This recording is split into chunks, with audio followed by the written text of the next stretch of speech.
Assalamualaikum warahmatullahi wabarakatuh. Bismillahirrahmanirrahim. Alhamdulillahirabbil alamin.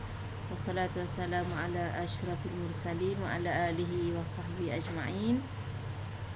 Rabbi shrah li sadri wa yassir li amri wahlul 'uqdatam min lisani yafqahu qawli.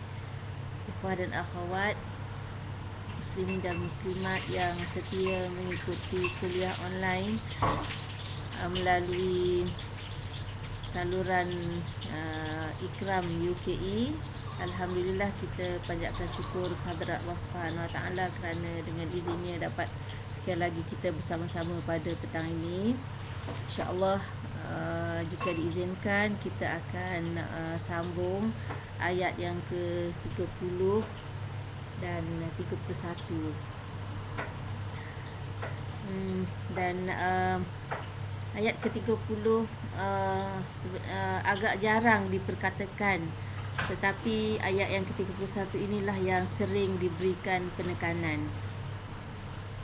Kalau kita perhatikan daripada awal surah, di mana Allah Subhanahu Wa Taala menetapkan hukuman yang begitu tegas ke atas orang-orang yang melakukan jenayah zina, diikuti dengan beberapa langkah untuk mengelakkan daripada merebaknya kes zina ini, dengan melarang masyarakat daripada memperkatakan tentangnya dan membincangkan perkara-perkara yang berkaitan dengan zina ini, termasuk melemparkan tuduhan tanpa bukti dengan hukuman yang hampir sama dengan orang yang berzina itu sendiri. Dan Allah Subhanahu Wa Taala telah menunjukkan kepada kita suatu peristiwa yang sangat hebat, iaitu peristiwa hadithul ifki, yang memberikan gambaran secara nyata tentang buruknya bahaya tuduh-menuduh tanpa bukti ini. Kemudian diikuti dengan langkah berjaga-jaga, iaitu tidak memasuki rumah seseorang tanpa izin, kerana dibimbangi akan terserempak dengan situasi atau keadaan-keadaan yang tidak sepatutnya kita pandang, yang kadang-kadang boleh mengundang kepada fitnah ataupun mengundang kepada terangsangnya syahwah yang boleh mendorong kepada zina. Dan seterusnya dalam ayat 30 dan 31 ini dan juga 32, kita dapati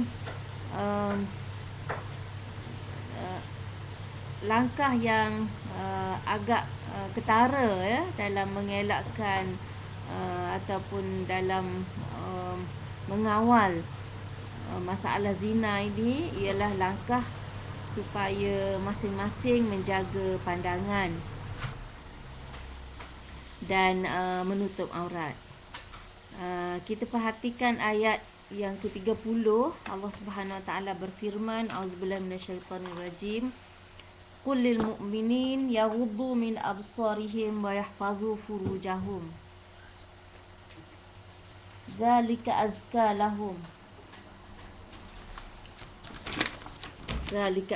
lahum innallaha khabirum bima yasnaun.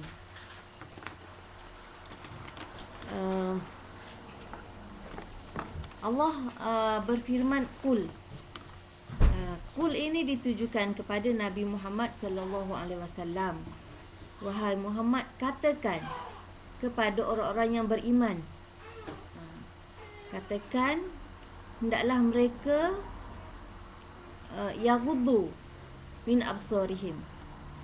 Kalau kita perhatikan ayat ini sebenarnya selain daripada mengandungi maksud supaya orang-orang yang beriman memelihara pandangan, tapi juga sebenarnya menunjukkan sifat amanah yang ada pada Nabi sallallahu alaihi wasallam, dan menunjukkan bahawa Al-Quran ini sebenarnya kalam Allah Subhanahu Wa Taala, bukan kata-kata Nabi sallallahu alaihi wasallam, malah tidak ada campur tangan daripada baginda sallallahu alaihi wasallam. Kalaulah kalau kita bayangkan ya, kalau kata seseorang dia menyuruh kita sampaikan sesuatu kepada orang lain. Kita kata, Hai Abdullah, bagi tahu orang itu, suruh dia gini. Jadi kita sebagai orang tengah ni, kita terus pergi cakap lah kepada itu, kata kita boleh buat ayat kita sendiri kan. Selalu kita buat ayat pindah lain, jarang orang sampaikan dengan ayat ajuk. Misalnya Nabi SAW boleh je berkata, Allah suruh kamu jaga pandangan, ataupun wahai orang yang beriman, jaga pandangan. Tapi Nabi tak buat begitu. Malah Nabi sampaikan sebiji seperti yang dia terima. Maknanya hatta kul itu ditujukan kepadanya. Jadi Nabi sampaikan sepenuhnya, tanpa kurang walau satu perkataan. Jadi yang menunjukkan bahawa Quran ini bukan hanya sekadar kitab untuk menyampaikan hukum, tapi Quran ini adalah wahyu kalam Allah Subhanahu Wa Taala yang disampaikan kepada hamba-hambanya. Dan Nabi SAW itu hanyalah sebagai Rasul, utusan perantara. Jadi Nabi SAW menyampaikan sepenuhnya apa yang diterimanya. Jadi ini salah satu bukti yang menunjukkan bahawa Quran ini tidak ada langsung campur tangan Nabi SAW, dan menunjukkan betapa amanahnya Nabi dalam menyampaikan wahyu ini. Kepada siapa Allah suruh sampaikan perintah ini? Iaitu al-mu'minin. Al-mu'minin. Jadi iaitu orang yang beriman, ya, beriman kepada Allah, beriman kepada hari akhirat. Jadi orang yang beriman sifatnya adalah dengar dan taat. Jadi bila Nabi sampaikan kepada orang yang beriman daripada Allah Subhanahu Wa Taala, maka apa sikap mukmin? Sikap mukmin, sikap orang yang beriman ialah terus melaksanakan apa yang diperintahkan. Jadi Allah tak sebut di sini katakan kepada sekalian manusia, tidak. Allah cuma perintahkan supaya Nabi sampaikan kepada orang mukmin, sebab orang mukmin itulah yang akan taat kepada perintah Allah Subhanahu Wa Taala. Adapun manusia-manusia yang tak beriman, apa kisah dia? Ya. Dengan perintah Allah, dengan Quran dan sebagainya. Jadi ayat ini memang ditujukan khusus kepada orang yang telah beriman, orang yang mengaku dirinya beriman, yang mempunyai kaitan dan hubungan yang hubungan dengan Allah Subhanahu Wa Taala yang dia imani. Jadi apa yang Allah suruh sampaikan, iaitu yaghuddu min absarihim.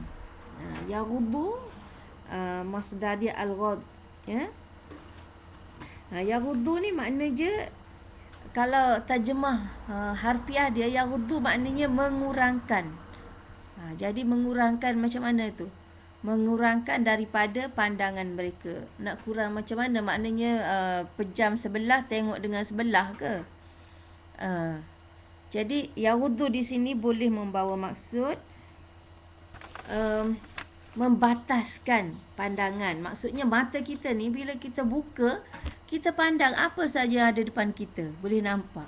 Jadi sebagai mukmin, dia kena bataskan. Maknanya tak semua yang ada di hadapan itu boleh dilihat. Ada yang boleh, ada yang tak boleh.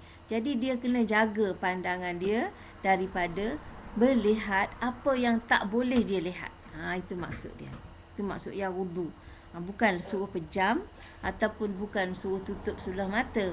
Jadi walaupun makna yaghuddu itu maknanya mengurangkan, jadi maknanya membataskan supaya tidak melihat semua perkara. Lihat apa yang halal dilihat sahaja. Jadi min absarihim maknanya daripada pandangan mereka. Maksudnya pandangan ini, mata kita boleh tengok semua apa yang ada depan kita, ya. Bila kita buka je nampak semua. Jadi sebahagiannya kita tak boleh tengok. Itu maksudnya. Jadi artinya mukmin ini dia kena ada, orang kata apa, ada kawalan terhadap penglihatan dia. Dia kena tahu apa yang dia boleh tengok dan apa yang dia tak boleh tengok. Jadi yang menentukan apa yang halal dan haram dilihat ini ialah Allah Subhanahu Wa Taala, bukan pilihan kita. Ya, bukan apa yang kita berkenan tengok, apa yang kita tak berkenan tak usah tengok, bukan macam tu. Walaupun kita berkenan ataupun tak berkenan, boleh atau tidak, kita kena tunduk kepada perintah yang kita imani, iaitu Allah Subhanahu Wa Taala. Jadi kita beriman kepada Allah. Yang memerintahkan ini Allah, yang menentukan batas halal dan haram adalah Allah Subhanahu Wa Taala. Jadi kenapa Allah Subhanahu Wa Taala suruh jaga pandangan? Ya, sebab selalu kita dengar, ya, dari mata turun ke hati. Kata mata ni utusan hati. Jadi mata bila tak jaga, dia tengok sesuatu yang boleh merangsang syahwahnya. Jadi dalam syahwahnya, bila syahwahnya terangsang, syahwah ini akan perintah apa? Melepaskan syahwahnya. Tentulah kemaluannya. Jadi sebab itu, selepas Allah suruh jaga mata, jaga pandangan, Allah ikuti dengan yaghuddu min absarihim, kemudian diikuti dengan wa yahfazu furujahum. Wa yahfazu furujahum. Dalam satu hadis yang Nabi sallallahu alaihi wasallam bersabda, an-nazaru sahmun min sihami iblis masmum. Pandangan itu satu panah daripada panah-panah iblis yang beracun. Faman ghadda basarahu, sesiapa yang memelihara pandangannya, Allah akan kurniakan ke dalam hatinya kemanisan iman. Terdapat satu syair, ya, yang masyhur, ya, diungkapkan oleh seorang penyair bernama Syauqi, ya, tentang langkah-langkah ke arah terjadinya zina ini bermula dengan pandangan. Katanya nazratun, mula sekali tengok. Langkah kedua apa? Bila dah pandang, berkenan, langkah kedua fabtisamun, senyum, cuba ukir senyum. Lepas tu nampak bila senyum dah bersambut, apa langkah ketiga? Fasalamun. Ketiga bagi salam. Hai, hello. Ikutlah salam, apa-apa bentuk salam, ya. Bagi salam, fakalamun. Keempatnya, kalam. Bercakap. Nak ke mana? Seorang ke? Boleh teman? Ya. Lepas tu, bersambut juga. Jadi, dah cakap banyak-banyak tu, famau'idun. Buat janji. Malam ni free tak? Jom makan bersama ke apa kan? Janji dah. Jadi dah janji faliqa'un. Maka berjumpalah. Bila jumpa tu berlakulah apa yang tak patut berlaku. Jadi pertama-tama sekali jaga yang pertama tu. Kalau dah pertama tak jaga, maka tak boleh jamin tidak akan berlaku yang berikutnya. Dia tidak semestinya berlaku pada satu hari. Walaupun ada terjadi satu hari, ya, baru-baru ni di Malaysia ada sepasang remaja ditangkap basah di sebuah hotel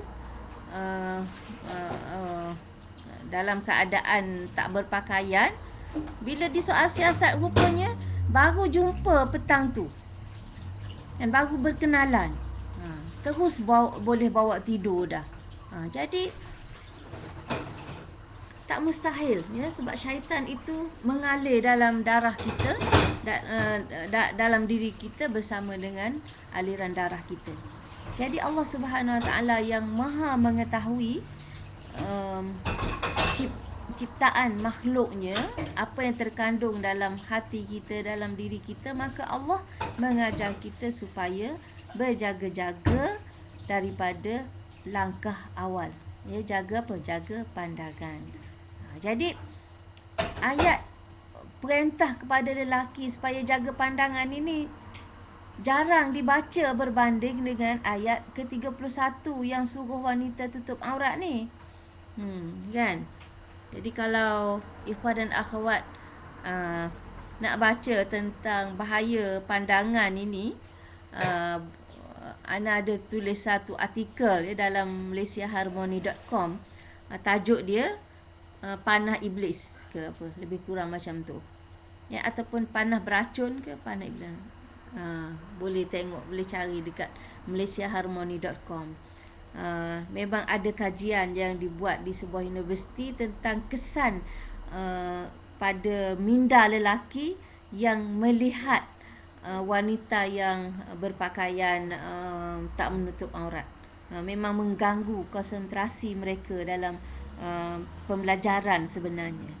Jadi mungkin itulah hikmahnya Allah sebut zalika azka lahum. Itu lebih bersih bagi mereka. Maknanya bersih perasaan. Bila tak tengok perkara-perkara yang menggoda, memfitnahkan. Jadi fikiran dia tak terganggu, tak adalah terfikir-fikir, terkhayal-khayal apa yang dia tengok tu.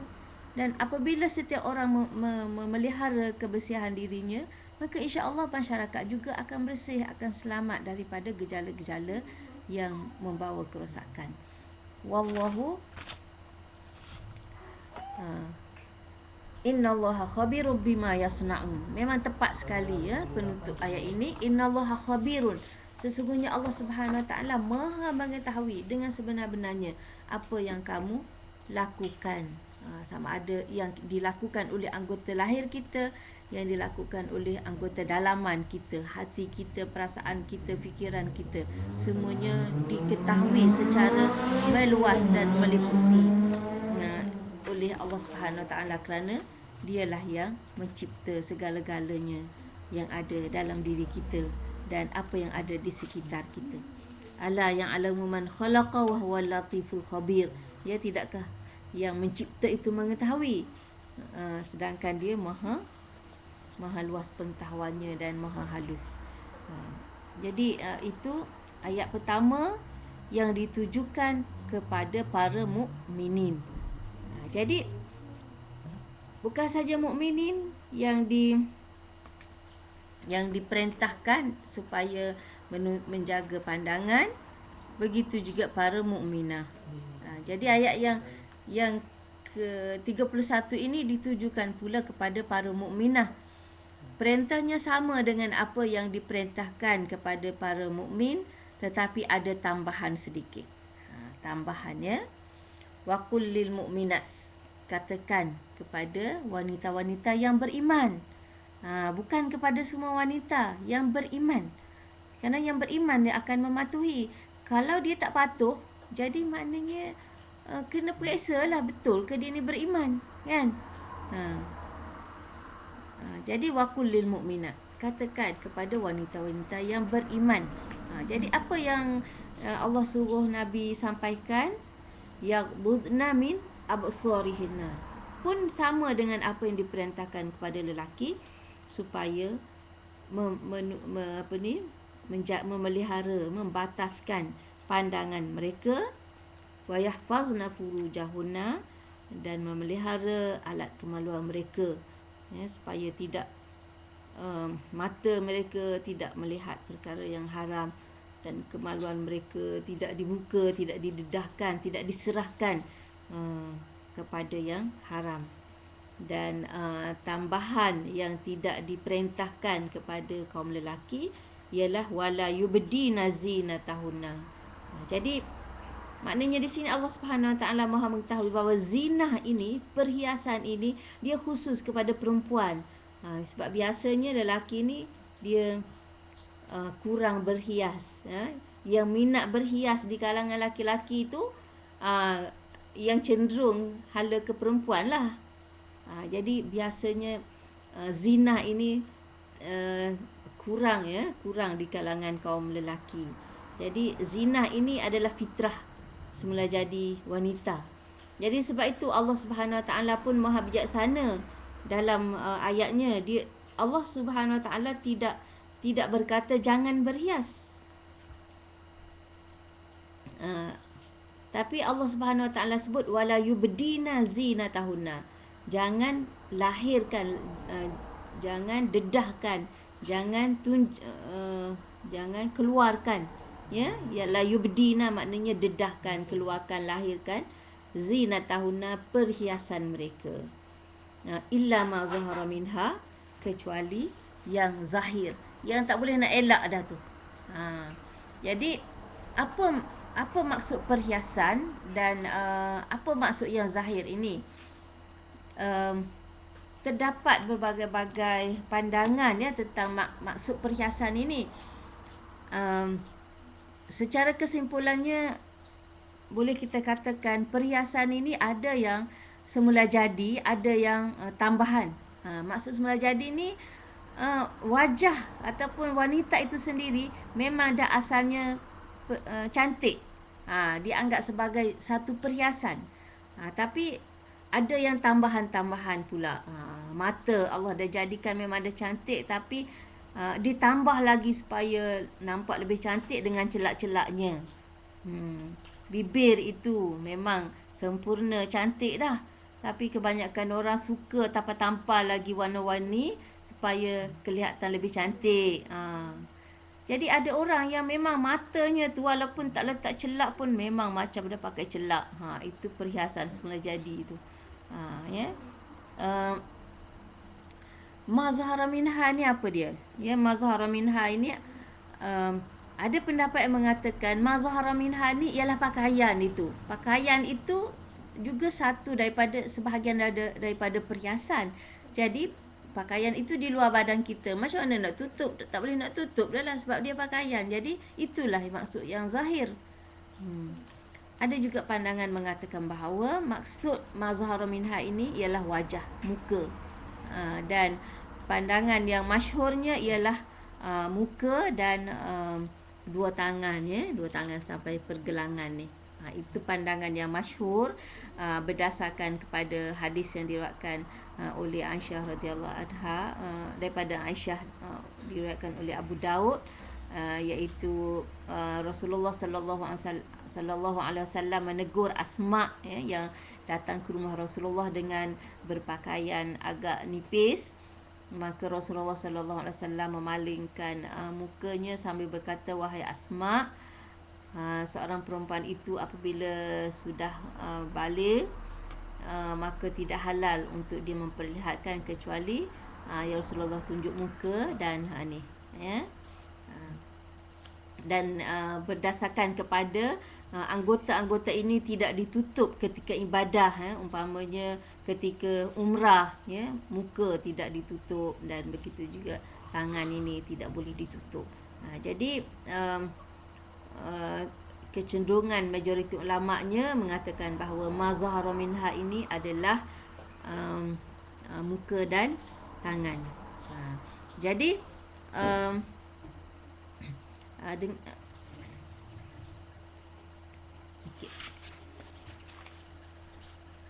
seterusnya Allah Subhanahu Wa Taala berfirman, wal yadribna bi khumurihinna ala juyubihinna. Wal yadribna ini kalau kita nak terjemah makna wal yadribna ni asal daripada perkataan daraba, ya. Daraba maknanya pukul. Pukul. Jadi apa makna nak pukul ni? Nak pukul dan hendaklah mereka memukul bi khumurihinna dengan apa ni? Khumur ni ialah kain tudung, ya, kain tudung ke atas juyub mereka. Jadi apa makna pukul, apa makna khumur, apa makna juyub. Jadi maksud dia hendaklah dia letak, ya. Jadi sebab kenapa Allah sebut perkataan pukul ni, maknanya letak dengan kemas lah, jangan letak asalkan letak je kan. Letak dengan kemas supaya tak terbuka, tak tertanggal, tak tercabut. Jadi letak khumur ini letak ke mana? Bawa ke ala juyub. Juyub ni maknanya belahan. Belahan di dada ni kan, kita pakai baju kita belah kat sini kan, senang nak sarung. Ada juga orang belah kat belakang. Tapi kebiasaannya kita belah baju ni di sini, di ruang ni. Jadi kebiasaan orang Arab, mereka letak khimar. Khimar ni mufrad ya, khumur tu jamak. Letak khimar, dia kata biarkan terurai begini. Terurai ke belakang ataupun ikat macam tu. Jadi kalau ikat ke belakang gitu, nampaklah leher, nampaklah belah dada ni, tempat belahan baju tu. Jadi tu maksudnya tudung letak atas ni, kemas-kemas bawa ke sini sehingga dia menutup juyuk. Macam ni dah tutup lah ni. Itu maksudnya. Wal yadribna bi khumurihinna ala juyubihinna. Jadi maksud juyuk tu ialah belahan di dada ini. Sebab itu kebiasaannya ya, baju yang dipakai ialah dibelah di bahagian hadapan. Jadi itu kenapa wanita saja disuruh menutup perhiasan? Sebab kebiasaannya lelaki tidak ada perhiasan. Dan kebiasaannya orang kata apa? Perhiasan yang ada pada wanita ini menarik perhatian kaum lelaki. Jadi menutup itu adalah sebenarnya bukanlah hendak mengongkong kaum wanita, tetapi sebenarnya untuk memelihara maruah diri mereka.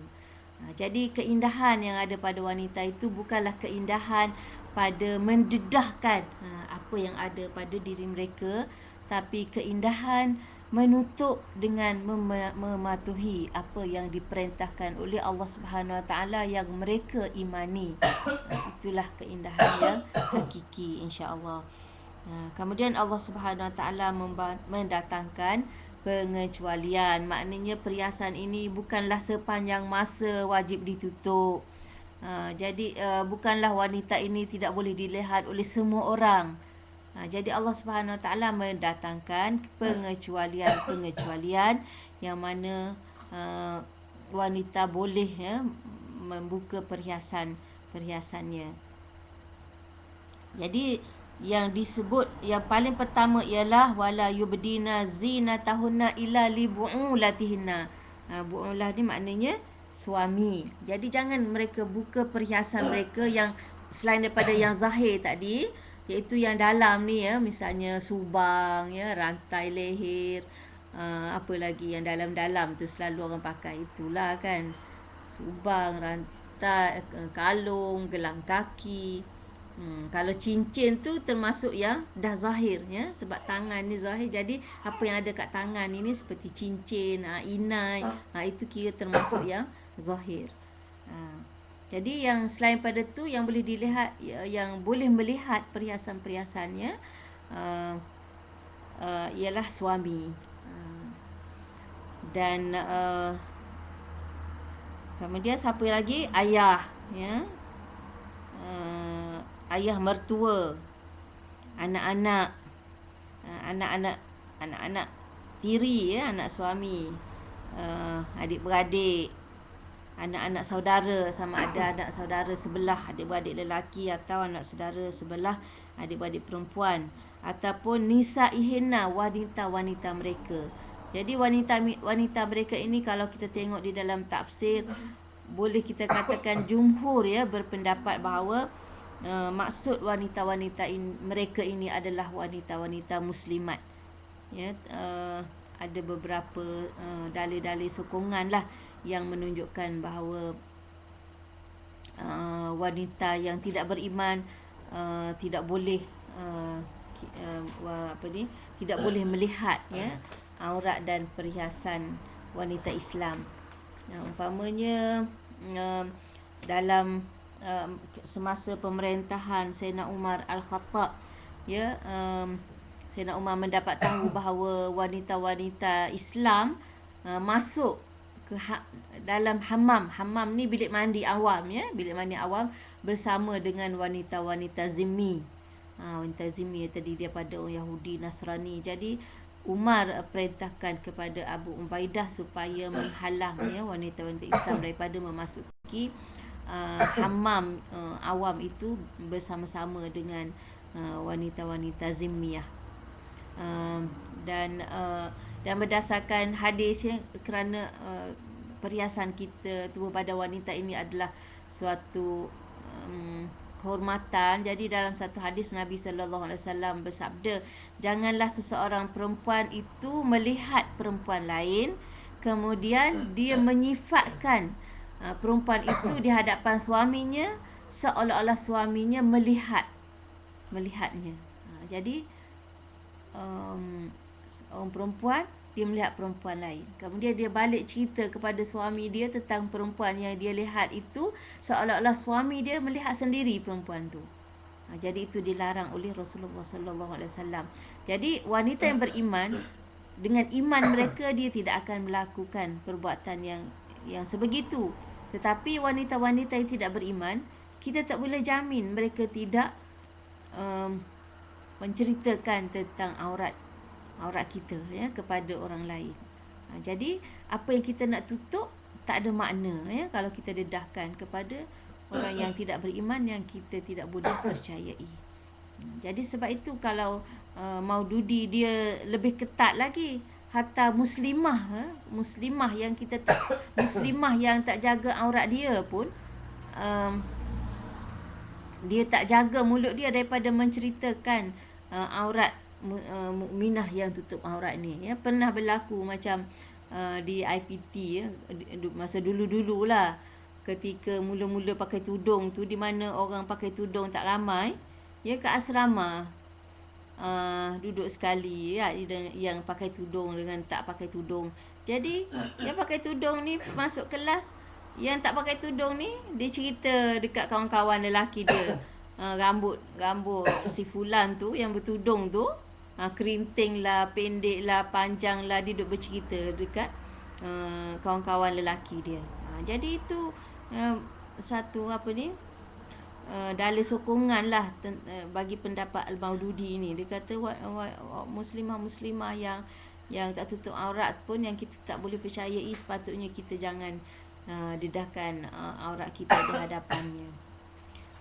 Jadi itu namun ada jugalah pendapat segelintir ya tentang kalau Dr. Abdul Karim Zaidan,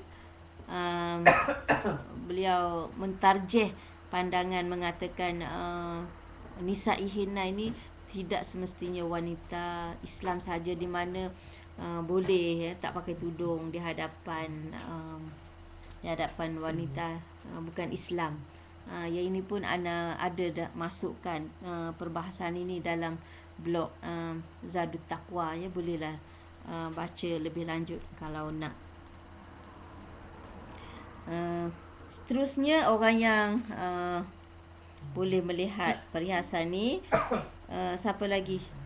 Nisa'ihinna auma malakat aimanuhunna, hamba-hamba kepada kita, kepada wanita itu. Kalau wanita ini ada hamba, sekarang tak ada hamba ya, tapi oleh kerana dah disebut dalam ayat ini, kita sebutlah hamba-hamba kepada wanita ini. Ada pendapat mengatakan ma malakat aimanihinna ni ialah hambanya yang perempuan sahaja, tapi ada juga pendapat mengatakan tak kira sama ada lelaki atau perempuan. Sebab biasanya hamba-hamba ni dia memang orang kata tak ada angan-angan lah ya untuk terpikat kepada tuan dia. Jadi sebab itu tuan dia tidak wajib ya menutup keseluruhan tubuh badannya di hadapan hamba-hambanya. Awittabi'ina ghairi ulil irbati minar rijal. Ya ini lelaki-lelaki yang selalunya dia kata orang yang katakan dia menumpang rumah kita, dalam keadaan lelaki ni memang dah teruk maksudnya dah tua, macam orang memang tak ada nafsu lah orang kata ya, ataupun sakit ke, maknanya orang yang tidak ada keinginan lah untuk terpikat dengan perempuan. Itu maksudnya at-tabi'in ghairi ulil irbati minar rijal awit tifl lilladzina lam yazharu ala auratin nisa, ataupun kanak-kanak yang masih belum mengerti tentang aurat wanita. Tak semestinya belum balik ya, maknanya kadang-kadang tak balik lagi pun sekarang ni dah pandai dah ya tentang wanita cantik tak cantik ni. Ya. Jadi mungkin kita kata yang belum memayis lah, yang tak mengerti apa-apa tentang aurat ini. Jadi ini satu, kita tengok Al-Quran ini kadang-kadang setiap, bukan kadang-kadang lah ya, sebab kalam Allah Subhanahu Wa Taala, setiap perkataan yang Allah pilih itu ada maksud, ada hikmah. Kalau kita perhatikan perkataan atif, atif ni perkataan mufrad ya, singular. Jadi kalau dalam bahasa Arab selalunya kalau perkataan mufrad, sifat dia mufrad juga. Kalau perkataan itu jamak, sifat dia jamak. Tapi kalau kita tengok di sini atif ni mufrad, tapi sifat yang dibawa selepas itu ialah jamak. Allazina. Allazina. Kalau ikut kaedah bahasa Arab, atif li allazi lah, sebab itu mufrad. Tapi dibawa dengan allazina. Lam yazharu ala auratin nisa. Jadi sebab apa Allah alam lah, tapi dari segi bahasanya, sebab tif ni sebenarnya dia, walaupun perkataan itu mufrad, dia mewakili semua kanak-kanak. Jadi sebab itu Allah sebut allazina, yang jadi yang apa, yang belum faham tentang aurat wanita. Jadi maknanya kanak-kanak yang belum faham tu, semualah kanak-kanak sama je tak faham lah, kan. Tahap dia tu memang tak faham lagi tentang aurat wanita. Jadi itu pengecualian yang disebut oleh Allah Subhanahu Wa Taala, di mana mereka ini boleh melihat aurat perempuan. Tetapi kadar yang harus dilihat itu tentulah berbeza antara satu sama lain. Misalnya suami tak ada pengecualian, dia boleh lihat di mana saja tubuh badan isterinya. Ya, walaupun ada pendapat mengatakan suami tidak boleh halal melihat semua anggota isteri kecuali kemaluan, ya, berdasarkan hadis yang diriwayatkan daripada Aisyah radhiyallahu anha bahawa dia tidak pernah ya melihat kemaluan Rasulullah, dan Rasulullah sallallahu alaihi wasallam tidak pernah melihat kemaluannya. Namun kebanyakan ulama berpendapat hadis itu menunjukkan adab, ya, sesuatu yang adabnya tak tengok, tapi tidaklah membayangkan haram bila dilihat. Jadi tentulah berbeza antara suami, sebab itu suami disebut orang yang pertama, ya, pengecualian. Adapun selain daripada suami ni, ayah, adik-beradik, semua tu maksudnya boleh tengok perhiasan, tapi tidaklah bermakna boleh buka aurat sewenang-wenangnya. Maknanya pakaian itu mestilah dijaga dengan sopan juga. Tak pakai tudung tu okeylah, boleh tengok subang, tengok kalung, tapi apakah boleh buka baju, itu tak sesuai dengan adab sopan, ya. Apalagi sekarang ini kita dengar banyak kes-kes haruan makan anak dan sebagainya. Jadi lebih-lebih lagi lah sebenarnya, walaupun di hadapan ayah sendiri yang masih muda-muda tu, apalagi adik-beradik, ya, perlu juga sebenarnya dijaga, ya, dengan sebaik-baiknya. Dan selain daripada Allah Subhanahu Wa Taala memerintahkan supaya menutup perhiasan dan tubuh badan ini kecuali yang zahir, satu lagi yang Allah Subhanahu Wa Taala sebut dalam ayat ini ialah wala yadribna bi arjulihinna liyu'lama ma yukhfina min zinatihinna. Jadi makna asal ayat ini ialah janganlah wanita itu menghentakkan, ya, memukul kakinya supaya diketahui apa yang tersembunyi daripada perhiasannya. Jadi zahirnya kita faham, bila berjalan wanita itu dia ketuk-ketuk kaki dia. Buat apa? Supaya diketahui apa perhiasan yang ada yang disembunyikan. Apa yang disembunyikan? Biasanya gelang kaki lah. Ya, bila diketuk kaki tu berbunyilah perhiasan ataupun gelang kaki yang dipakai di dalam itu, yang ditutup dengan baju yang labuh. Jadi makna asalnya itu, tapi dikiaskan kepada perintah ini ialah maksudnya melakukan gerakan ataupun gelagat ataupun cara yang boleh menarik perhatian, termasuklah memakai bauan yang terlalu wangi tu. Jadi dah tutup aurat dah penuh dah, tapi dengan wanginya bila dia keluar je, orang duduk seberang jalan pun dah dapat bau, wangi apa ni. Jadi menyebabkan orang akan mencari-cari dan memandang dia lah. Jadi maknanya elakkan daripada perbuatan yang boleh menarik perhatian orang. Itu maksud dia. Dan akhirnya Allah tutup ayat ini dengan perintahnya watubu. Watubu ilallahi jami'an ayyuhal mu'minun. Jadi Allah tak kata watubu ilallahi jami'an ayyuhal muznibun. Bukan Allah suruh orang yang berdosa itu bertaubat, tidak. Allah suruh orang yang beriman tu bertaubat. Bukan dah dosa tengok baru nak bertaubat, dosa duk khayal baru nak taubat, dosa zina baru nak taubat, tidak. Tapi Allah seru kepada semua orang yang beriman supaya bertaubat. Sebab apa? Sebab semua orang boleh katakan tak dapat elak daripada melakukan dosa sikit atau banyak. Mata jaga terpandang sekali, sepatutnya tak tengok lagi, tapi tengok sekali lagi lah, dah berdosa kan. Kadang bila dia tengok tu duk khayal-khayal pula. Jadi maknanya semua orang boleh katakan tak dapat lepas daripada dosa melihat, dosa berfikir, dosa perasaan dan sebagainya. Jadi secara umum Allah perintahkan kepada setiap orang yang beriman agar bertaubat. Ayyuhal mu'minun la'allakum tuflihun, mudah-mudahan kamu berjaya mendapat kemenangan. Jadi maknanya Allah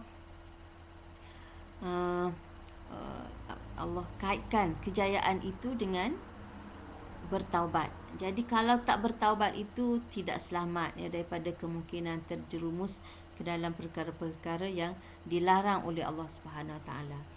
Dan seterusnya ayat yang ke-32 ini bukti bahawa sebenarnya Islam ini agama fitrah.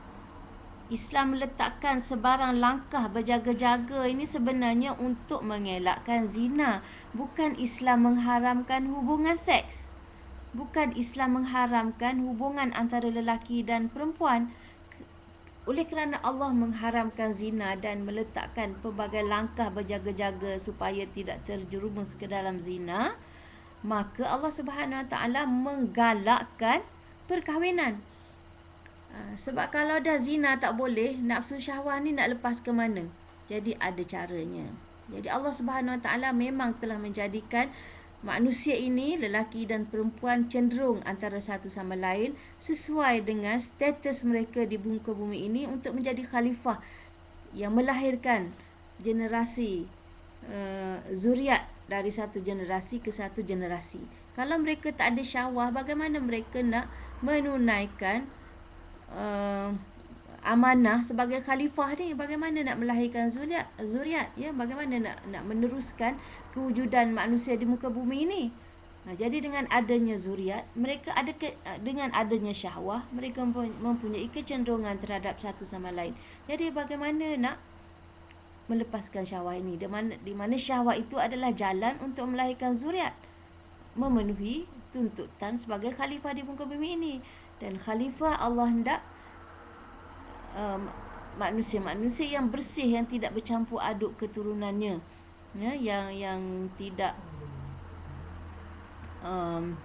terbuang, tidak tersingkir, tidak terhina dan sebagainya. Jadi sebab itu Allah menyeru kepada pihak yang ada kuasa, wali-wali, supaya mengahwinkan orang-orang yang di bawah jagaan mereka. Wa ankihul ayama minkum, dan kahwinkanlah orang-orang yang sendirian. Al-ayama ni maknanya yang belum ada pasangan, sama ada lelaki dan perempuan. Ni al-ayama minkum, orang yang belum ada pasangan, belum ada suami, belum ada isteri, dari kalangan orang yang merdeka.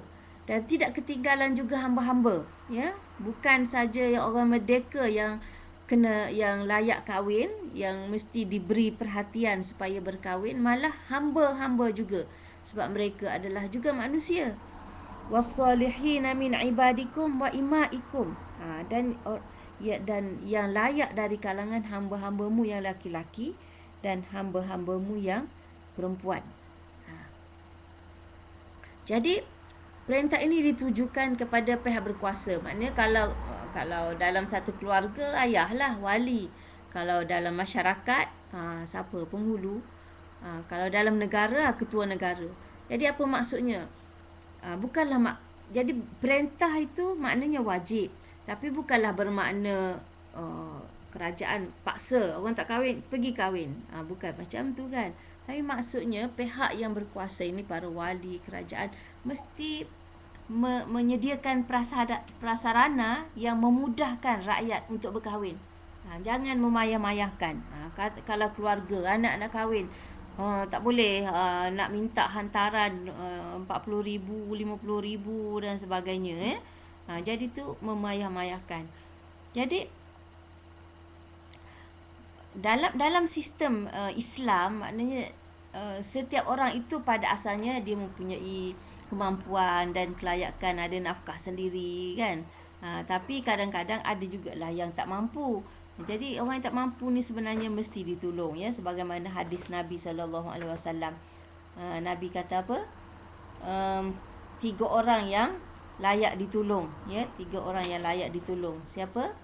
Iaitu al-mujahid fisabilillah, orang yang berjihad di jalan Allah.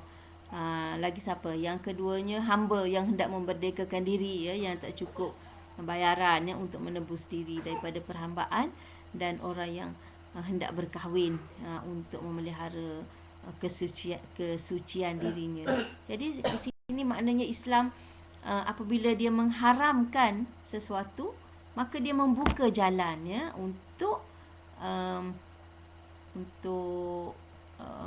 mengelakkan daripada terjadi perkara yang haram itu. Jadi Allah menyekat pintu-pintu zina, maka Allah membuka ruang seluas-luasnya kepada perkahwinan.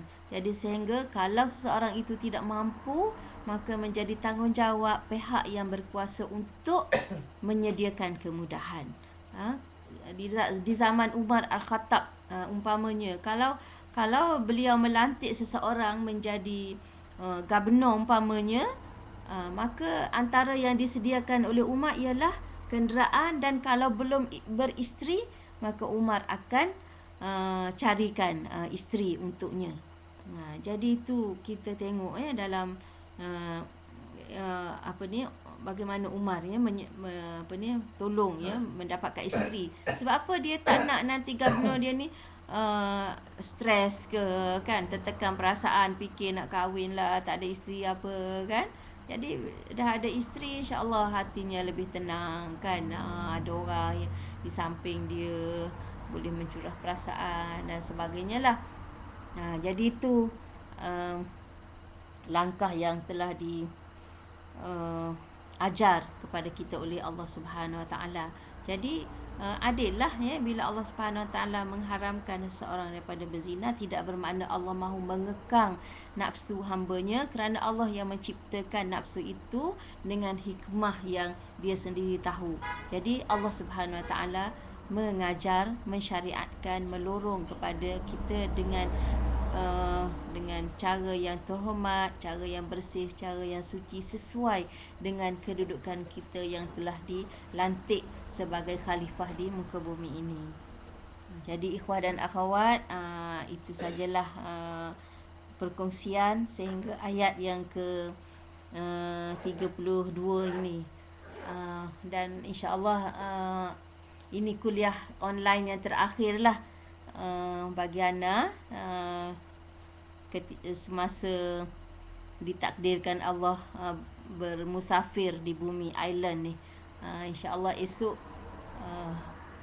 akan bersiap-siap untuk pulang ke tanah air, insyaAllah. Jadi sebelum berakhir, Ana mohon banyak-banyak maaf sekiranya penyampaian ini tidak memuaskan hati, terguris perasaan mana-mana pihak, ada jawapan yang tak terlayan dan sebagainya. Jadi sebelum kita tutup, biasalah ana buka kepada soalan lah kalau ada, insya-Allah.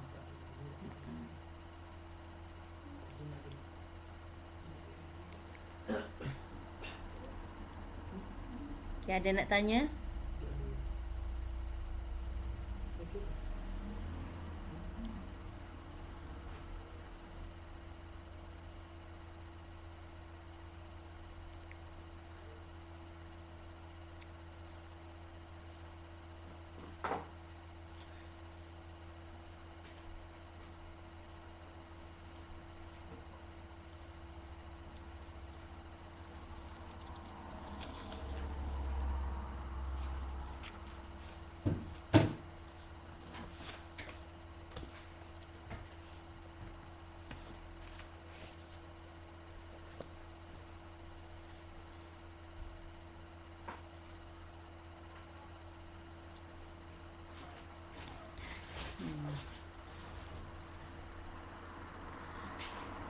InsyaAllah ni ada soalan, macam mana dengan tudung yang tak tutup dada tapi baju yang tutup dada yang longgar seperti yang selalu orang Arab pakai.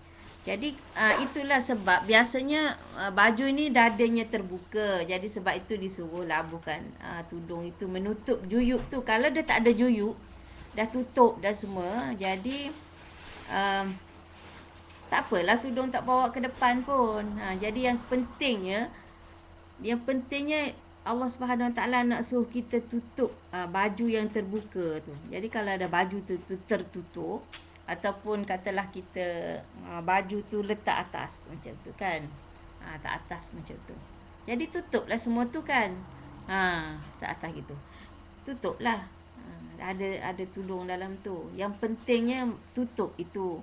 Cumanya kalaulah orang kata orang tu berisi, masuk ke dalam tu, kalau tutup baju gitu pun maknanya nampak bentuk-bentuk tu tak apa kata,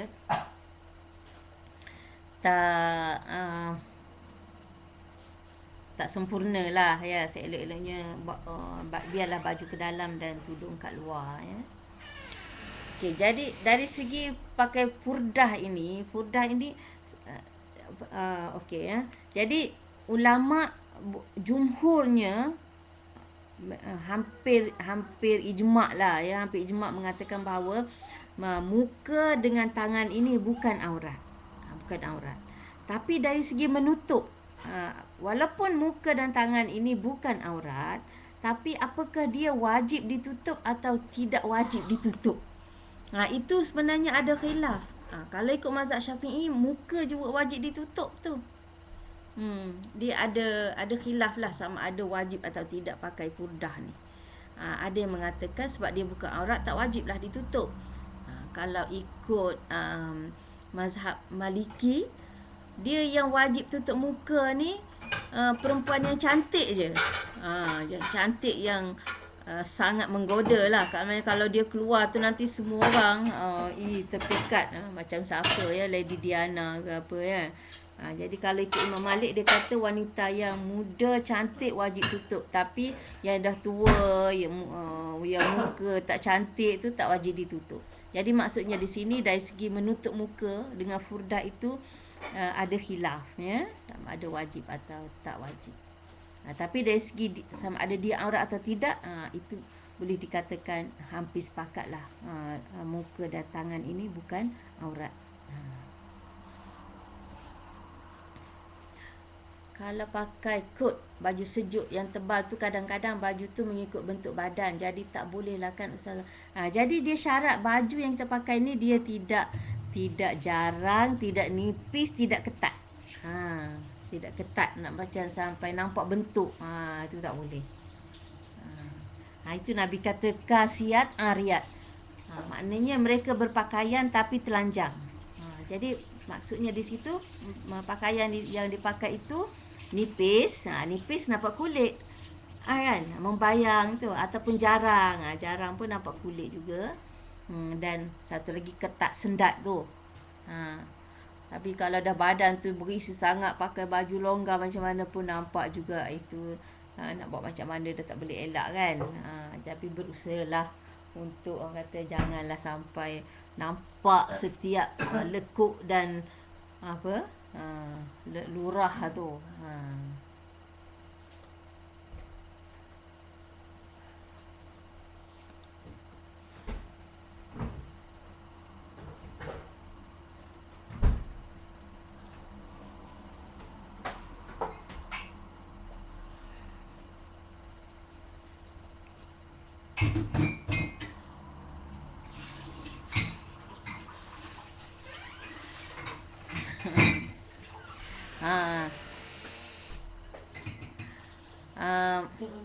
Okey.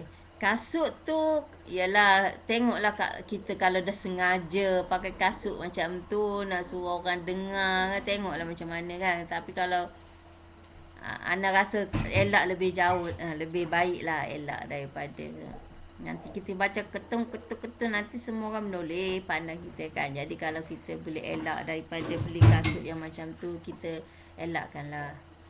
Okey, bawah dagu. Dia sebenarnya batas muka, dia tambah sini. Ni. Ni macam mana pakai ni? Kira muka lah ni. Sebab dalilnya kalau kita ambil uduk, kita kena basuh sampai sini. Kalau kita basuh setakat ni je, tak kena sini, sah dah uduk kita? Tak sah kan? Sebab muka ni ialah bermula daripada ni, di rambut ni, sampai ke adat telinga ni, sampai ke hujung dagu ni. Ni kita wajib basuh. Kalau kita basuh kat sini je, tak sah. Ya? Jadi ni batas muka. Faham ya?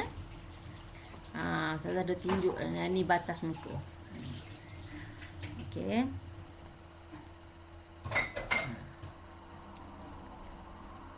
Pakai kasut getah je. Pakailah kasut apa-apa. Kasut kulit pun boleh pakai. Ada yang tak ada bunyi, tak ada benda tu kan. Jadi tutup macam ni dah okey lah ni. Ya? Saya pernah terbaca ada pendapat kaki ataupun buku lali ke bawah macam tangan bahagian yang digunakan buat kerja. So tak apa kalau tak pakai stokin. Padang Ustazah, itu mazhab Hanafi. Okey, ni mazhab Hanafi kata kaki, jadi yang tidak auratnya muka, tangan dan kaki. Kaki. Okey, jadi itu mazhab Hanafi. Jadi mungkin kalau kata kat rumah ke nak buat kerja kan, nak lap lantai, nak apa kan, nak selalu keluar masuk bilik air kan, menyukakan pakai stokin. Jadi adalah kelonggaran, kita ambil mazhab Hanafi tu. Tapi tak usahlah kalau tak ada keperluan nak keluar rumah ke apa, kita tutuplah. Sebab ada juga hadis mengatakan ketika sahabiatnya menolong tentera-tentera di medan perang itu, makanya mereka sensing baju mereka sampai separuh betis. Tu tengah duk kerja tu kan. Jadi tapi ada juga pendapat mengatakan peristiwa itu sebelum turun ayat hijab dan sebagainya. Dan ada juga hadis yang Nabi tunjuk tangan ni sampai setengah pergelangan ni, sebab Nabi genggam tangan dia sampai sini. Ada satu hadis tu. Jadi itu kelonggaran, dia panggil aurat bekerja. Mungkin kalau terpaksa kan kita duduk kat rumah ni, kadang-kadang duduk basuh pinggan, ada ipanya, ada kan pergi balik Muhammad mertua ni kan, mestilah ada ipar duai kita kan. Jadi itu rukhsah lah kita boleh, pada pendapat Ana lah ni, pendapat Ana kita ambil rukhsah tu lah. Tapi bukan sepanjang masa lah, insya-Allah.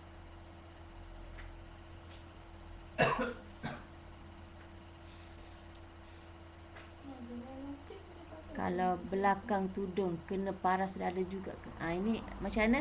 Saya tak sure Ustazah ada cakap ke belum tadi. Tapi kalau belakang tudung kena paras dada juga ke?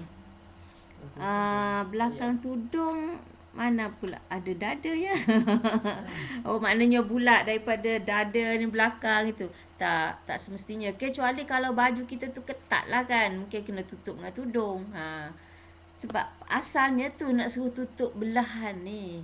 Kalau dah baju tu tak ada belah, kan tak nampak lah. Sebab kita kena tengok apa ni situasi turun ayat ini dalam situasi macam mana. Situasinya wanita-wanita dia pakai baju, dia belah sini. Lepas tu tudung dia pakai, dia letak je gini ke belakang, dia letak lepas tu ke belakang gitu. Jadi nampak ni. Jadi Allah suruh tutup ni. Jadi macam mana tutup itu terpulang lah kan. Tapi Allah sebut tu dalam konteks. Macam kita contohlah Allah kata diharamkan daging babi. Bukanlah maknanya daging je. Kan? Lemaknya, tulangnya apa tak semuanya haram. Itu maksudnya ya. Jadi kita kena faham konteks percakapan tu dan ambil maksud ya, maksud yang dikendaki. Itu maksudnya tutup. Jangan dedah. Jadi kalau dah tertutup tu insya-Allah lah. Siapa niat tutup lah, niat nak patuh ajaran Allah Subhanahu Wa Taala, bukan nak berfashion atau ikut-ikut orang. Untuk solat, kalau pakaian ketat, solat itu dikira sah ke? Yang saya belajar ia sah, tapi kurang sempurna. Sah. Sempurna tak sempurna itu tak ada orang kata tak dikira di situlah. Maksudnya syarat sah solat itu ialah menutup kulit kita. Jadi pakaian itu yang pentingnya tebal, tak nampak kulit. Kalau ketat itu sah solat. Jadi kalau pakai jeans ke apa sah solat, tapi jeans tu kalau pakai kat luar tu tidak menepati tutup aurat ya, sebab tujuan menutup aurat di luar di hadapan ajnabi berbeza dengan tujuan tutup aurat salat. Tutup aurat salat ni ialah beradab. Tapi tutup aurat di hadapan ajnabi ialah untuk mengelak fitnah, untuk mengelak daripada tergoda dan menggoda. Ya. Okey, insya-Allah. Okey, insya-Allah sampai di sini dulu. Sekali lagi Ana minta maaf kalau ada tersilap ya, terkasar. Okey, wajibkah kita ikut mazhab? Yang ini dia perbincangan bab lain ni, nak kena hurai panjang lebar. Tapi kesimpulannya sebenarnya tidak wajib kita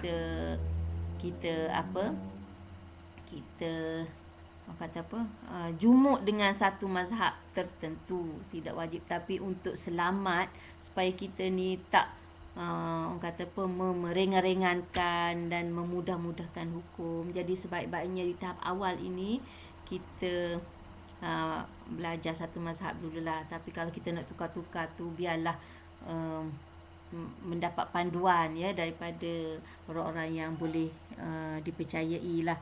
Tidak hanya sekadar sekejap baca mazhab ni ambil, sekejap baca mazhab ni best ambil. Sepatutnya jangan senang-senang ikut begitulah, insya-Allah ya. Okey. Okey, sekali lagi Ana ucapkan terima kasih banyak kepada pihak penganjur dan kepada semua yang sudi mendengar. Ya, mudah-mudahan perkongsian ini mendatangkan manfaat untuk kita bersama, insya-Allah. Jadi esok Ana akan berangkat balik ke Malaysia. Doakan perjalanan Ana dimudahkan dan selamat sampai ke tanah air, insya-Allah. Jadi kita akhiri dengan tasbih kafarah dan surah wal asr. Subhanakallahumma bihamdik asyhadu an la ilaha illa anta astaghfiruka wa atubu ilaik. Subhana rabbika rabbil izzati amma yasifun wa salamun alal mursalin walhamdulillahi rabbil alamin. Bismillahirrahmanirrahim. Al asr innal insana lafi khusr illa alladhina amanu wa amilus solihat wa tawasaw bil haqq wa tawasaw bis sabr. Wassalamualaikum warahmatullahi wabarakatuh.